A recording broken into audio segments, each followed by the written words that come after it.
Hello guys, मैं प्रभात रंजन आप लोग का यूनी एग्ज़ाम्स आईएएस के एक नए प्लेटफॉर्म यूनी एग्ज़ाम पीसीएस में स्वागत करते हैं। एक नई पहल है। यूनी एग्ज़ाम आईएएस अभी तक आईएएस के पर फोकस था, अब पीसीएस पे भी फोकस किया गया है, इसलिए एक नया प्लेटफॉर्म बनाया गया है यूनी एग्ज़ाम पीसीएस। इसमें हम लोग आज बिहार स्पेशल की क्लास स्टार्ट करेंगे, क्योंकि आपको जानकारी है कि 68वीं बीपीएससी की प्री जो 12 फरवरी 2023 को होनी है। टाइम बहुत कम है, आप काउंट कर सकते हैं। आज का दिन है, आज के दिन से लेके 26 तारीख आज पड़ेगा, 26 से लेके 4 दिन इधर, 5 दिन सपोजेड 5 दिन इधर, बाकी जनवरी होता है और फरवरी देख लीजिए। टाइम कितना कम है, इस टाइम में आपको तैयारी करनी है, इसलिए एक नई पहल शुरू किए हैं बिहार स्पेशल क्लास की। इसमें भी आज हम लोग शुरू करेंगे क्या, ज्योग्राफी की सीरीज शुरू करेंगे। आज से हम लोग ज्योग्राफी की क्लास स्टार्ट की हैं बिहार स्पेशल की। हम लोग पहला टॉपिक जो होगा कि बिहार जाने, कैसे जाने, किस तरीके से जाने, तो भौगोलिकल रीजन से जाने कि बिहार में क्या है, कहाँ है बिहार, इसका क्षेत्रफल कितना है, इसकी लंबाई चौड़ाई कितनी है, ये सब जानकारियाँ दी जाएंगी। सबसे पहले तो ये जानकारी होनी चाहिए आपको कि बिहार जो है, ये स्टेट जो है बिहार का नाम बिहार क्यों पड़ा। बिहार का नाम बिहार इसलिए पड़ा क्योंकि ये प्राचीन समय में बौद्ध धर्म का केंद्र हुआ करता था और बहुत से बौद्ध विहार हुआ करते थे, उसी विहार से बिहार हो गया ये। फिर ये जानकारी ये होनी चाहिए आपको कि इसकी स्थापना कब हुई थी, तो 22 मार्च 1912 को इसकी स्थापना हुई थी। और ये पीसीएस बीपीएससी का पेटेंट क्वेश्चन है, हर एक साल अल्टरनेट करके सवाल पूछे ही जाते हैं, इसीलिए हर साल 22 मार्च को बिहार दिवस मनाया जाता है। फिर एक प्रश्न और बनते हैं बिहार से कि 36 में बिहार किससे अलग हुआ था, तो 1936 में बिहार उड़ीसा से अलग हुआ था, ने उड़ीसा प्रांत से अलग हुआ था। ये भी सवाल पेटेंट है, हर एक साल अटेंड करके पूछा ही जाता है। उसके बाद आज़ादी के बाद बिहार जो है फिर बटा, मगर उसके पहले जान ले कि बिहार की स्थिति क्या है। बिहार की स्थिति जो है वो है, गंगा का मैदान देख रहे हैं आप लोग। भारत के नक्शे पे जो गंगा का मैदान देखेंगे तो उसमें देखेंगे कि गंगा मैदान के भाग के मध्य भाग में बसा हुआ है बिहार। भारत का जो नक्शा देखेंगे, ऐसे भारत का नक्शा बना हुआ है, गंगा का बेल्ट है, इसी मध्य भाग में बिहार बसा हुआ है हमारे। ठीक है, ये कहाँ पड़ता है, ये पड़ता है, ये पूर्वी भारत में पड़ता है। ये इलाका, ये पूर्वी भारत का इलाका है। और ये 15 नवंबर 2000 को फिर से इसकी बंटवारा हुई थी, यानी झारखंड एक अलग स्टेट बना बिहार से हटके, यानी 15 नवंबर 2000 को झारखंड से अलग होकर एक नया स्टेट बना बिहार। ये भी प्रश्न पूछे गए हैं, जब ये स्टेट बना था तब लगातार पूछे गए, अब पूछे जाते हैं अल्टरनेट करके या कभी ना कभी पूछे दिए जाते हैं, इस पे भी फोकस करना है।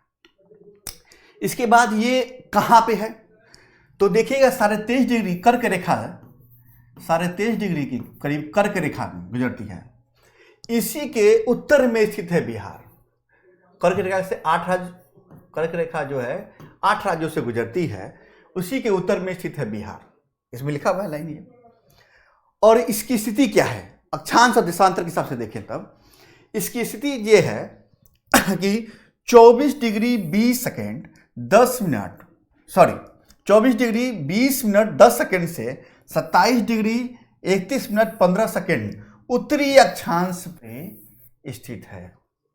फिर देशांतर क्या है इसका, तो ये सवाल भी पूछे गए हैं, पहले पूछे जाते थे, अभी संभावना है कुछ देने का। याद रखना है 24 डिग्री 20 मिनट 10 सेकेंड से 27 डिग्री 31 मिनट 15 सेकेंड तक के उत्तरी अक्षांश पे स्थित है। फिर देशांतर क्या है इसका, तो 83 डिग्री 19 मिनट 50 सेकेंड से लेकर 88 डिग्री 17 मिनट 40 सेकेंड तक ये पूर्वी देशांतर के मध्य स्थित है। ये भी सवाल बन सकता है कि देशांतर की क्या है इसकी, तो क्या है 83 डिग्री 19 मिनट 50 सेकेंड से लेके 88 डिग्री 17 मिनट 40 सेकेंड तक पूर्वी देशांतर के मध्य स्थित है। सवाल की संभावना है कहीं से भी उठ सकती है, कि सिंपल सवाल जैसा कि 22 मार्च 1912 कंटिन्यू पूछा गया है, 36 में उड़ीसा से अलग हुआ कंटिन्यू पूछा गया है, इसकी भौगोलिक स्थिति क्या है, ये पूछा जाता है। अब देखिए कि भाई ये बिहार जो है वो इसकी स्थिति क्या है, किस आकृति कैसी है उसकी, आपको मैं दिखाता हूं। इस पे है, देखिए बिहार की स्थिति। ये बिहार जो है आकार जब देखेंगे तो आयताकार की स्थिति है इसकी, खुद देख लीजिए आयताकार की स्थिति ये। और फिर एक सवाल बनता है कि ये स्थिति क्या है, आयताकार की स्थिति है। अब फिर इसका क्षेत्रफल क्या है पूरा बिहार का, जो मैं अभी दिखाया मैप पे आपको, एक बार और देख लीजिए मैप में। ये मैप, इसकी क्षेत्रफल क्या है, तो क्षेत्रफल जो है ये है 94,163 वर्ग किलोमीटर में फैला हुआ है बिहार, यानी आयताकार है ये दृष्टि से, और ज्यामितीय दृष्टि से आयताकार है, और क्षेत्रफल के हिसाब से 94,163 वर्ग किलोमीटर में फैला हुआ है। ये भी प्रश्न बार बार पूछा जाता है। अभी जस्ट शायद मुझे याद आ रहा है डब्ल्यू या प्रधानाध्यापक के एग्जाम में पूछा गया है, इसके पहले भी बीपीएससी एग्जाम में पूछे गए हैं प्रश्न ये, क्या कि इसका क्षेत्रफल कितना है, 94,163 वर्ग किलोमीटर। अब बिहार राज्य की विस्तार देखिए, बिहार राज्य का विस्तार माने कहां से कहां, उत्तर से दक्षिण, ये होता है ना नॉर्थ साउथ और ईस्ट वेस्ट। तो उत्तर से दक्षिण का विस्तार क्या है, तो उत्तर से दक्षिण इसका विस्तार जो है 345 किलोमीटर लंबाई है इसकी लंबाई। बिहार राज्य की विस्तार जो है उत्तर से दक्षिण क्या है, 345 किलोमीटर लंबी है। और पूरब से पश्चिम जाएंगे या पश्चिम से पूरब जाएंगे तो 483 किलोमीटर चौड़ाई है इसकी, क्या है, 483 किलोमीटर चौड़ाई है इसकी। अब देखेंगे कि भाई इसकी स्थिति, अगला जो है इसका भाई जब 94,163 वर्ग किलोमीटर इसका वर्ग क्षेत्रफल है, तो भारत के क्षेत्रफल का कितना है ये, तो ये भारत के क्षेत्रफल का लगभग 2.86%, 94,163 वर्ग किलोमीटर जो है इसकी जो क्षेत्रफल है स्क्वायर में आता है, तो भारत के क्षेत्रफल का, कुल क्षेत्रफल का 2.86% है ये। तो क्षेत्रफल के दृष्टि से भाई भारत में क्या स्थान है, रैंक भी पूछता है ये, तो भारत में क्षेत्रफल की दृष्टि से 12वें स्थान पर स्थित है ये भी प्रश्न पूछे जाते हैं, पूछे भी गए हैं, पूछने की संभावना भी है। फिर अब देखिए जनसंख्या, हमने बताया था ना कि भौगोलिक संरचना पढ़ रहे हैं, तो बिहार के भौगोलिक दृष्टिकोण से हम लोग एक एक चीज को जानेंगे। अब अभी तक मैंने जाना क्षेत्रफल, अब देखिए जनसंख्या। जनसंख्या के दृष्टि से ये देश का तीसरा सबसे बड़ा राज्य है। तो पहला दो कौन सा राज्य है, उत्तर प्रदेश और महाराष्ट्र, तीसरा बिहार। कितना है, 103804,637। याद करने का तरीका, ये लगभग 10 करोड़ जनसंख्या निवास करता है, यानी 10,38,04,637 लोग यहाँ निवास करते हैं। ये भी प्रश्न पूछे गए हैं और पूछे जाने की संभावना है, इसीलिए इसका कोडिंग याद करिए, 10,38,04,637 वर्ग किलोमीटर है। सॉरी, वर्ग किलोमीटर नहीं, निवास लोग करते हैं यहाँ पे हैं। और अब है समुद्र तल से बिहार की औसत ऊंचाई लगभग 53 मीटर है। कितना है, 53 मीटर है समुद्र तल से, जबकि समुद्र तटीय क्षेत्र से बिहार की दूरी लगभग 200 किलोमीटर है। कितना, 200 किलोमीटर है हमारा। एक एक फैक्ट पे ध्यान देना है, कोई हर फैक्ट कहीं ना कहीं पूछा गया है, कहीं ना कहीं बीपीएससी में इसके पहले लगातार बीच में पूछा गया है और पूछे जाने की संभावना है इस पे है। बिहार की भौगोलिक सीमा जो है, कुछ नदियों के माध्यम से भी इसकी भौगोलिक सीमा का निर्धारण होता है। वह कौन कौन है, गंडक, घाघरा, कर्मनाशा और गंगा। यानी गंगा तो भले ही बता चुका है कि गंगा के मैदान के द्वार में हम लोग बसे हुए हैं, और गंडक, घाघरा और कर्मनाशा भी नदियां कुछ हैं जो इसकी भौगोलिक सीमा का निर्धारण करती हैं।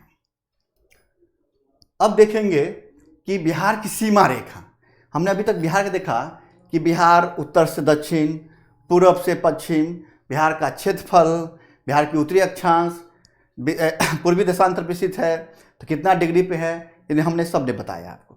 अब हम लोग देखेंगे कि इसकी सीमा रेखा किस देश से लगती है और कितने राज्यों से लगती है। इसकी सीमा रेखा जो है पूरब में जो है, इसकी सीमा रेखा पूरब में, पूरब कौन सा है, ये पूरब मैंने बताया था ना, ये ईस्ट हो जाएगा, ये साउथ हो जाएगा, ये नॉर्थ, और ये वेस्ट वाला का, तो ये पूर्वी इलाका, पूर्वी वेस्ट बंगाल, पूरब में वेस्ट बंगाल से लगता है, 3 राज्यों से लगता है, ठीक है, एक वेस्ट बंगाल, एक झारखंड, एक उत्तर प्रदेश, और एक देश से लगता है वो नेपाल। अब हम सब की सीमा रेखा को बताएंगे, किसकी सीमा रेखा से, यानी किस राज्य की सीमा रेखा से कौन कौन सा डिस्ट्रिक्ट लगता है, और देश की सीमा रेखा, नेपाल देश की सीमा रेखा से कौन डिस्ट्रिक्ट लगता है। अब देखिए, खुद देख सकते हैं आप मैप के माध्यम से कि बिहार के पूरब में कौन है, पश्चिम बंगाल स्थित है, वेस्ट बंगाल। तो इसकी सीमा रेखा से कौन कौन लगता है, किशनगंज, खुद देख सकते हैं आप लोग, किशनगंज, पूर्णिया और कटिहार। देखिए, किशनगंज, पूर्णिया और कटिहार, यानी 3 डिस्ट्रिक्ट लगते हैं इससे। कौन कौन, किशनगंज, पूर्णिया और कटिहार, 3 डिस्ट्रिक्ट। अब है दूसरा, इसकी पश्चिमी सीमा, यानी पूर्वी वो हो गया, पश्चिमी ये उत्तर प्रदेश, पश्चिमी सीमा से कौन सी डिस्ट्रिक्ट लगता है भाई। तो पश्चिमी जो उत्तर प्रदेश से कौन कौन सा डिस्ट्रिक्ट आप देख सकते हैं। फर्स्ट देखिए, वेस्ट चंपारण यानी पश्चिमी चंपारण, उसके बाद गोपालगंज, सिवान, इसका देखिए आरा है, ये भोजपुर बोलते हैं, बक्सर है, कैमूर है, और हाँ कितना हुआ, 1 2 3, हाँ सारण छूट गया, 3 1 2 3 4 5 6 7, और एक रोहतास, 8 डिस्ट्रिक्ट लगता है इससे। कौन कौन, तो नीचे चलिए, रोहतास, उसके ऊपर कैमूर, उसके ऊपर बक्सर, उसके ऊपर भोजपुर जो आरा बोलते हैं जिसको हम लोग, आरा, फिर सारण जो छपरा भी इसका हेडक्वार्टर है, सारण डिस्ट्रिक्ट में जाता है छपरा, प्लस सिवान, गोपालगंज और वेस्ट चंपारण जिसका हेडक्वार्टर बेतिया है। ये 8 डिस्ट्रिक्ट जो है कहाँ से लगता है, उत्तर प्रदेश से लगता है, पड़ोसी ये भाई जो है राज्य है यही है। अब अगला क्या है, बिहार के उत्तर में कौन सा है, पहले हम लोग देश से पहले राज्य जानकारी ले। बिहार के दक्षिण में कौन सा है, झारखंड है। अब इससे कितने डिस्ट्रिक्ट लगते हैं हम लोग, इसे देख लीजिए, इससे कौन कौन डिस्ट्रिक्ट, उधर से चलते हैं हम लोग। एक तो कटिहार, एक भागलपुर, 2 बांका, 3 जमुई, 4 नवादा, 5 गया, 6 औरंगाबाद, 7 और ये रोहतास सासाराम जो बोलते हैं 8, यानी झारखंड से भी 8 डिस्ट्रिक्ट लगते हैं। फिर से देख लीजिए कि 8 जिले कौन कौन, भागलपुर, बांका और कटिहार नीचे आ गया था, जमुई, नवादा, गया, औरंगाबाद और रोहतास जिसको सासाराम भी बोलते हैं, हेडक्वार्टर सासाराम है इनका, सासाराम भी बोला जाता है। और शेरशाह सूरी का मकबरा भी यहीं पे है, जो इतिहास जब क्लास करेंगे हम लोग तो पढ़ेंगे भी। तो 8 डिस्ट्रिक्ट लगते हैं, किससे, झारखंड से भी। ये सीमा याद रखना है, पूछा गया भी है और पूछे जाने की संभावना भी है। अब हम लोग चलेंगे थोड़ी पीछे, नेपाल एक देश है, और नेपाल से एक देश से भी एक सीमा रेखा लगती है। तो कौन कौन सा डिस्ट्रिक्ट लगता है इसकी सीमा से, अब देखिए, एक तो west Champaran 1 number, east Champaran 2 number, Sitamarhi 3, Madhubani 4, Supaul 5, Araria 6, Kishanganj 7, और कोई डिस्ट्रिक्ट है, तो 7 जिलों से लगता है किसकी सीमा, नेपाल की सीमा लगता है। कौन कौन, पश्चिमी चंपारण, पूर्वी चंपारण, सीतामढ़ी, सीतामढ़ी जानते ही हैं क्या, सीतामढ़ी जानते ही हैं, मधुबनी, सुपौल, अररिया और किशनगंज। यहीं पे है पुनौरा धाम सीतामढ़ी में, और इसको विकसित किया जा रहा है रामायण सर्किट के माध्यम से। और सीता माता की जन्मधरती राम जानकी जो मंदिर है यहाँ भी है, जो नेपाल के बॉर्डर पे है, इसलिए राम जन्म मंदिर है, इसलिए धाम को विकसित किया जा रहा है। पश्चिमी पूर्वी चंपारण तो जानते ही हैं कि चंपारण जो है ये बॉर्डर इलाके पे।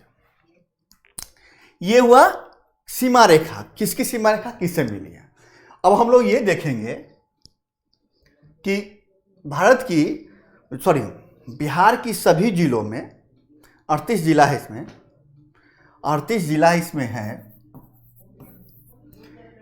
इस जिले की सब क्षेत्रफल की दृष्टि से सबसे बड़ा जिला कौन सा है, तो सबसे बड़ा जिला है कौन सा, पश्चिमी चंपारण। सबसे बड़ा जिला कौन, पश्चिमी चंपारण क्षेत्रफल की दृष्टि से। और सबसे छोटा जिला शेखपुरा, और सबसे छोटा जिला जो है शेखपुरा है।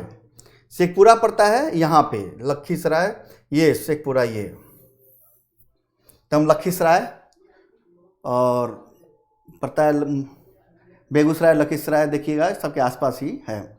नवादा भी कटता है इससे, जमुई भी लगता है और नालंदा भी लगता है, और पटना भी लगेगा शेखपुरा से। शेखपुरा से नहीं लगेगा पटना, पटना लगेगा नहीं लगेगा क्योंकि लखीसराय टच कर जाती है। यानी सबसे छोटा जिला कौन सा हुआ, शेखपुरा। ये भी प्रश्न पूछे जाते हैं, पूछे गए हैं, पूछे जाने की संभावनाएं हैं। अब हम लोग देखते हैं कि सबसे उत्तरी जिला पूछा गया है प्रश्न एक बार, उत्तरी, दक्षिणी, पूर्वी, पश्चिमी। तो सबसे उत्तरी जिला कौन सा है, वेस्ट चंपारण। वेस्ट चंपारण क्यों फेमस है, क्षेत्रफल की दृष्टि से बड़ा है, और इसकी बाउंड्री नेपाल से भी लगता है, इसकी बाउंड्री गोरख कहाँ से, उत्तर प्रदेश से भी लगता है। और वाल्मीकि नगर टाइगर रिजर्व भी यहाँ पे है, ठीक है। उसके बाद सबसे दक्षिणी जिला कौन सा है, गया। ये देखिए दक्षिणी जिला, ये साउथ का बेल्ट है, ये गया दक्षिणी जिला है। और गया के बारे में तो जानते ही हैं कि यहीं पे कौन महात्मा बुद्ध को ज्ञान की प्राप्ति हुई थी, ठीक है। अभी लेटेस्ट में फेमस इसलिए हुआ कि रबर डैम का स्थापना हुआ, फल्गु नदी पे रबर डैम, ठीक है। उसके बाद है गया बौद्ध केंद्र भी रहा है, रहा नहीं है, ठीक है। उसके बाद सबसे पश्चिमी जिला कैमूर है। सबसे पश्चिमी जिला वेस्ट का जो जिला है वो कैमूर है, जिसका हेडक्वार्टर भभुआ है। कैमूर की पहाड़ी है, जब पढ़ेंगे हम लोग तो पहाड़ी के बारे में तो बताया जाएगा, कैमूर की पहाड़ी के बारे में। और सबसे पूर्वी जिला जो है किशनगंज है। कौन सा, ये किशनगंज